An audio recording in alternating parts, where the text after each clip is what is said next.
Hi, I'm Mara Webster with In Creative Company, and today we are joined by Dan Perlman, who is the co-creator, showrunner, and also an actor in the series Flatbush Misdemeanors.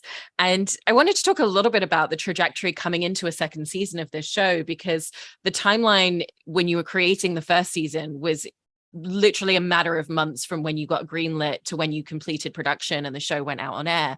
So you had to do everything incredibly fast. And it was obviously a very different experience from creating the web series that you'd been filming before. And so I was interested kind of going into season two and having a little bit more time to play around with the development process, the writing, kind of going into pre-production. What were some of the spaces where you realized in reflection it was really helpful to have had to move very quickly in a lot of choices? And what were some of the spaces where you really enjoyed having a little bit more space and time for season two? Yeah, I mean, the timeline of the first season was crazy because, like you said, we were picked up in October and we had to be on the air May 23rd. And we had two scripts written that also had to be reduced and tweaked and everything for production. So, yeah, we had 8 scripts to write and then cast and film and all that stuff. So, but we didn't really know how insane that schedule was. So I think there was a sort of thought of like, let's just kind of do it. I always like when I was a kid, I always kind of preferred those in-class essays, when you just had to get it done then, because if they gave me a month to do the essay, I was just going to kind of dick around and procrastinate and then leave it till the end and torture myself with it and feel bad about not doing it. But when they're just like, you have to get it done in 45 minutes, you just sort of vomit it out, So so there's something kind of like freeing about that. And there's something where you're just kind of like, okay, let's just kind of like trust our instincts there. And I'm on that crazy short timeline, I'm like very proud of how that first season came together. And there's so much like luck involved also. Like, it was kind of like we shot it in, March to May 2021. So a lot of people weren't vaccinated yet and all that stuff. And so we didn't have any major shutdowns. Like it was like we had a very small window and really, really lucked out. So I think it was nice to just kind of like, oh, let's go with our instincts and follow it through and just kind of get the thing done. But then to your point of second season, obviously the benefit is like, oh, we can really step back and take stock of like what works well, which characters work well together, which stuff we want to do more of and like bring that out more, and like and what stuff like, oh, that seemed good on the page, but maybe it didn't come through as much, so we don't need to try to emphasize that. And so I think that's the thing that comes with experience and is a thing where it's like, we were straight to series, so we didn't even, it's not like we even shot a pilot and then could assess from the pilot like these characters vibe and this one, like we were just in it. So the second season, it was really helpful to have that benefit, and I think it helped everyone's performance. It helped us in the writing because we knew which characters we're writing to. Yeah. And with what you're saying about one of the things that you really loved being that experience of figuring out which of the characters that really mesh really well together, I was interested in some of the elements that have come out of that narratively, because I've heard you talk about the show previously in regards to kind of like really loving that experience of finding the situations that you can create for these characters to continuously cross paths, even if they wouldn't necessarily be in each other's day-to-day at certain points. Yeah, I mean, that's the most fun thing for me, and that's what I love doing. So it's like the first season, there's a lot of that where it's like, okay, Dan is Zaina's teacher and Zaina's uncle is Drew. Kevin owes Drew money, so now Kevin is in debt to Drew. Dan is now in debt to Drew by proxy via Zaina, and so clash, bump into each other. So then, yeah, it's finding new ways to do that while sort of pulling the threads of what we already have. So it's like, okay, so Dan has this Xanax addiction. So what happens? It's going to keep getting worse. Let's make it harder for him. He'll bottom out. He'll go to NA, and he'll take this active step of like he's trying to get back in this bureaucratic system of the school. Gets into the school, has to give up Drew. Drew's arrested. Like, okay, that problem is solved. He's being selfish, not considering what happens on that side of things, or just trying not to think about it. And then, oh, look, Drew's arrest leads to him getting sent to drug rehab, which is the NA space that Dan finally found safe. So it's like, that's always really fun and exciting. And like, how do we just continue to do that? Because it's like, yeah, it's not a family. It's not a workplace where they're all gonna like just show up, or they're just hanging out at the bar. It's like, how do their missteps and their actions result in them just being trapped ultimately together? And how do they sort of survive that kind of inconvenience? That's really fun. That's really exciting. And when you find a way, and then sometimes you're going down a path and you're like, oh, maybe they could cross here, and you're like, nah, that's a little too much, or that like is a little too whatever. But like, yeah, I always feel like it's just fun for me to watch when I'm watching a show. Like, I love Succession. I'm like, what I love about Succession, I just love those characters. So every episode, they're like, it's Thanksgiving, it's the board meeting, it's somebody's wedding, it's the anniversary dinner, it's like New Year's Eve. They don't care. Like, it's just get them in a room and have these conflicting personalities just fucking bump into each other and be dicks to each other. And that's the fun of it.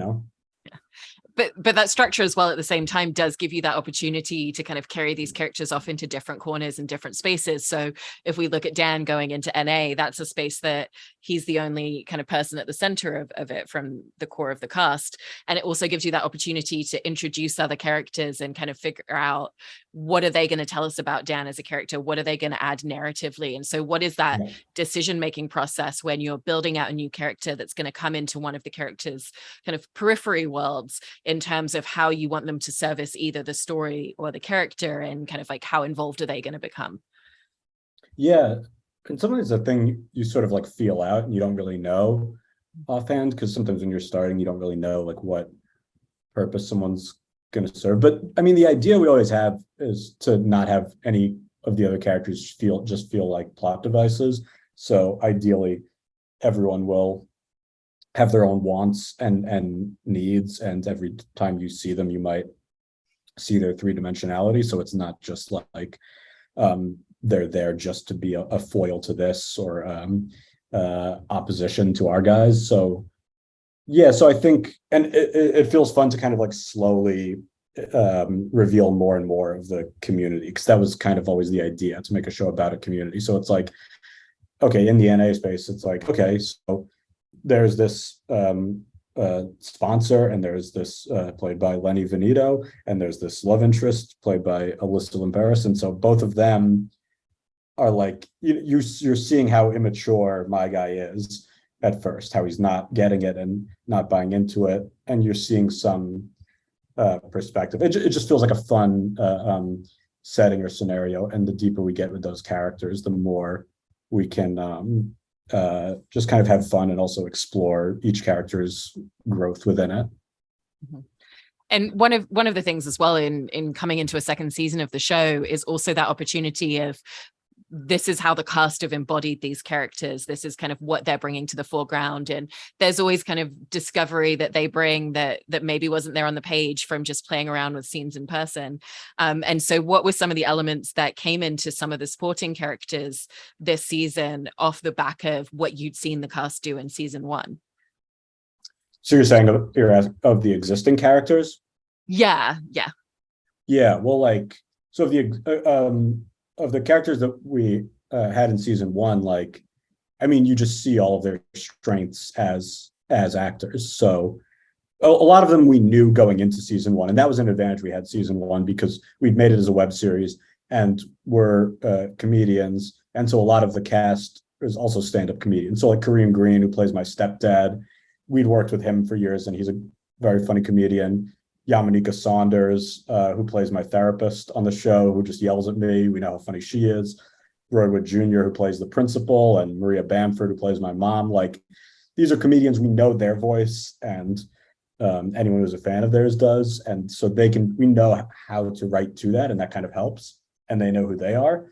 But then other people like Hassan Johnson, who plays Drew on the show, like, I knew he was an amazing actor. I had no idea just like how funny he was and is. So it's like he's able to take a line that on paper is not a joke, like at all. Like I remember seeing in I think it's the 5th episode of season 1, there's like a line where like Zaina's upset and she's telling Drew like, she's like, oh, they won't let me dance. They won't let me dance at halftime in the game. And Hassan's line is like, but you're their best dancer.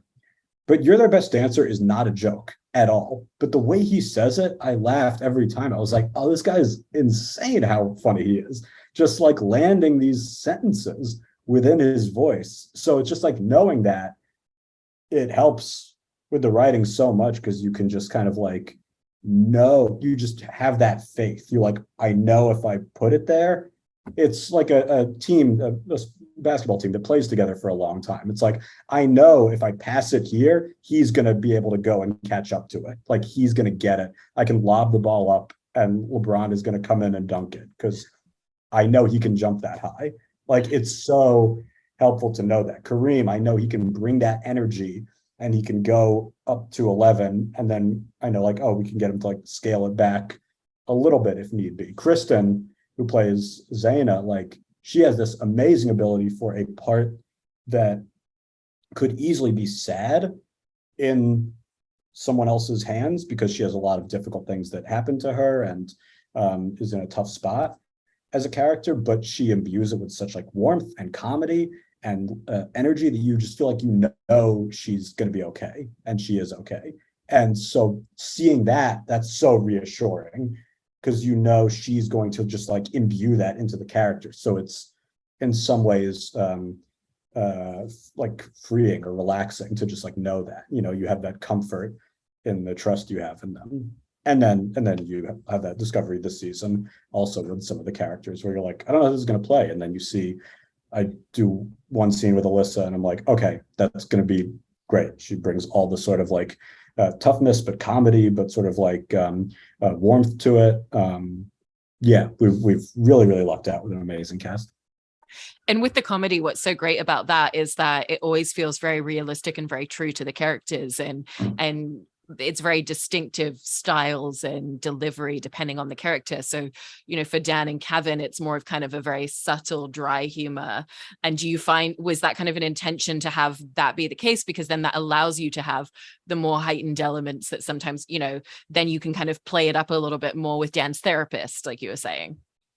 Yeah, I mean, it's kind of, yeah, it's like, it's just kind of picking our spots, you know, and it should feel like, I mean, that's just what my sensibility is, and that's what, you know, his sensibility is. So it's like, but then those are people we all find incredibly funny. So and that's so fun to just to have like a therapist that just like berates me, to me is so funny. Like to me, that's like, I just love that so much, and I enjoy that and wish therapy was more of that, and think my character deserves it.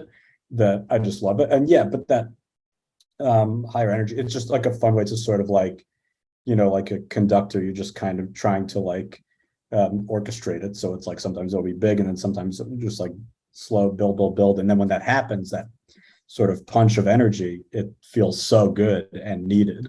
Yeah, so it's just kind of like you just try to feel it out and sense when that is a balancing act, you know. And then you luckily have time, like, okay, maybe there's too much of it, and then in the edit you can scale it down a little bit, like, oh, we don't need all the big noise, we can just kind of like tamp it down a little bit, or, you know, you have the room to kind of play with adjust the thermostat a little bit. Right. And to that point, you know, you've mentioned before that the tone and the voice is something that's very important to you, especially in terms of finding that very specific balance between dramatic moments and kind of where the comedy comes into the show. Right. Do you feel like with the groundwork of the web series that was something that you found fairly early on in creating the season once you went into season 1, or has it been a little bit of a trajectory where it's just episode by episode striking that balance? No, I feel like we really lucked out, feeling like had a good sense of it from the web series. I think that was like the main takeaway from the web series, because there was no budget, so we couldn't, for the web series, so we didn't know we couldn't mix it, we couldn't color it, we had bad sound. Like there was nothing we could do well except like find that tone.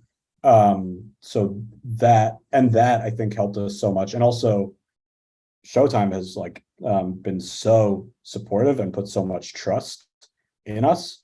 And so from the beginning, we felt like, I feel like they totally understood the tone we were going for. And I've never felt anything but full support in terms of like the tone we're trying to aim for. It was never like, oh, you need to make it more this or more that or whatever. This is TV. Like they fully got it from the beginning. So that gave some confidence up top for me, where I can look at the first couple episodes and I'm like, I mean, I can't actually look at them, but I remember them. And I can be like, okay, yeah, no, I think tonally that's what the thing is. It's not like I don't look back on it and think like in tone that it's wildly different than what it became, So yeah, I think we really lucked out in that respect. And the voice of the show as well is always very grounded, and it feels like the characters are in situations and scenarios that feel very believable to the real world of them. And through that, does that kind of create a space where the antagonistic elements that exist for the characters tend to be a little bit more based around their flaws or mistakes that they've made, rather than kind of larger world situations crashing in on them at times for you? Yeah, I mean, it's always kind of it's always more interesting to sort of have allow the characters to be, I mean, to your point about it being grounded, like, I think a big part of what lets it be grounded is to let the characters be flawed and to let the characters be messy and to let the characters make mistakes. And all of the characters make mistakes. All of them make choices that are selfish. All of them make choices that are about treading water and getting through and maybe not considering the person right there, or corner cutting, and it's going to backfire. And seeing them make that active choice, as long as you don't like judge it in the writing and judge them for it, but you can like understand why they're doing that, then that seems cool to see them make a mess and then have to dig themselves out of it or blame somebody else or some combination thereof. So yeah, you could always throw in some external like thing that they all have to deal with, and that can happen as well. But like, it is more fun if somebody's like just takes an active step. Oh shit, that creates a thing, and now you have to dig yourself out of it. Yeah. And there's also a lot of kind of really rich moments with characters that just struggle to say something out loud or don't express something verbally. If you look at that scene that played out with Dan and his potential sponsor in NA, and the fact that someone's like, well, did you say I need you to listen to me right now, or I don't feel like you're taking my feelings and my story in and giving me the space that I need? And he's like, oh no, like, but I feel like I should have maybe, and so what's that journey of finding the subtext within scenes where you're not writing that dialogue on the page, but it's all kind of like contextualized within what you are writing for the character and what they are expressing, and then also even just in your performance as well, kind of always capturing that element of subtext for Dan as well. Yeah, you sort of feel out. Sometimes it comes quicker than others. Sometimes it'll take a minute of like like in the first season, there was this episode where my character and Maria Bamford, who plays my character's mom, have like a negative interaction. And like early on, like, I knew the structure of it. It's like, okay, he's going to go see Maria and then he's going to have a confrontation or whatever. But I didn't know like what in outline form, like it was my bad. I knew the structure of it, but I was like, why is he going over there, but then being annoyed at her? Like it didn't, and why is she just being weird? Like is he just mad about Kareem? And I'm like, okay, so it took some feeling out. And then like in feeling out, it's like, okay, oh, so what's going on is he's annoyed because she had all these issues when he was younger and he felt very put upon with those issues, and he could never really help in any real way. but now Kareem is able to help with great ease, even though he's running around in Christmas pajamas and just being, a maniac. But he's able to like really tap into that. And I'm like, okay, so I get he would act out in this very like, immature way and be upset about it and act like he resents it. But as soon as that sort of unfolded like within the script, then I was like, okay, subtext wise, it's like, okay, now I get who this guy is. He's somebody who is putting all of this.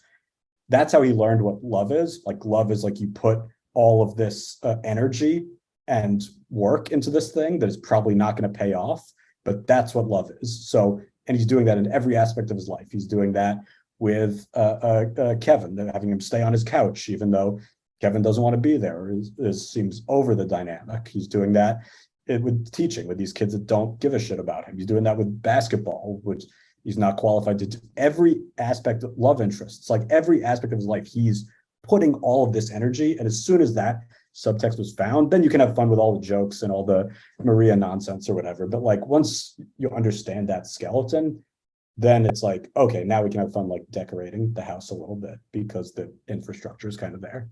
Yeah.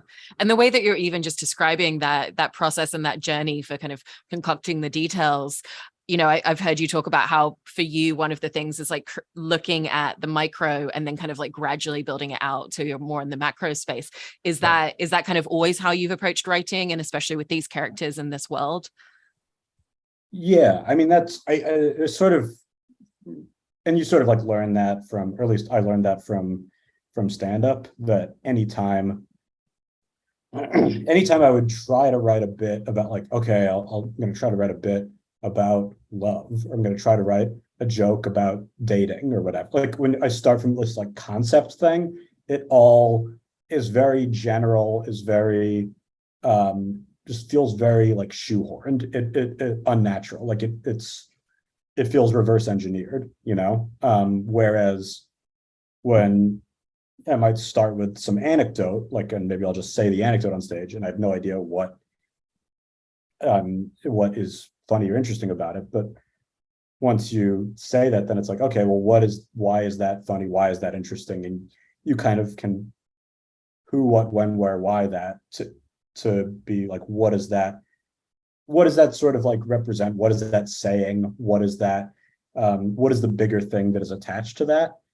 And that's very fun when you're able to sort of like start super micro with like, my friend got a first class ticket on a Greyhound bus. He bought us first class tickets on a Greyhound bus. So it's like, okay, so I start with that small anecdote. Like that's a funny thing to do. And why? It's like, oh, because you're trying to feel special in a universe where you're alone. Like, you start in this small space and then go out into the orbit of like what that person is thinking, feeling, how you feel about it.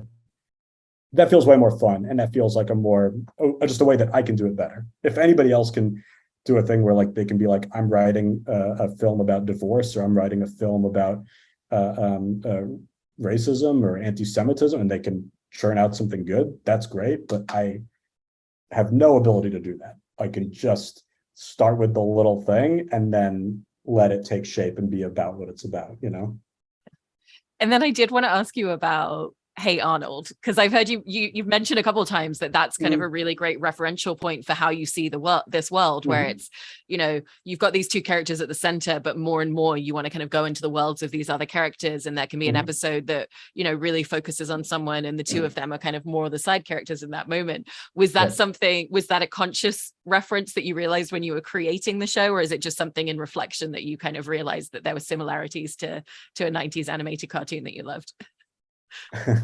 I mean, I don't know that it was a conscious, like, at least in the web series, it definitely was not a conscious thing of like, oh, that's a good way to think of it. Maybe in development, sort of had that thought, but also you don't really say that to people, because if you go in and pitch like, and we're going to do, it's like, Hey Arnold with people, they're like, what are you talking about? Like it doesn't, it's just something the thing you sort of quietly think or have as a reference point. But yeah, that show was very good at decentering the main character, at sort of like feeling grounded, at feeling like it was taking its time, like pacing.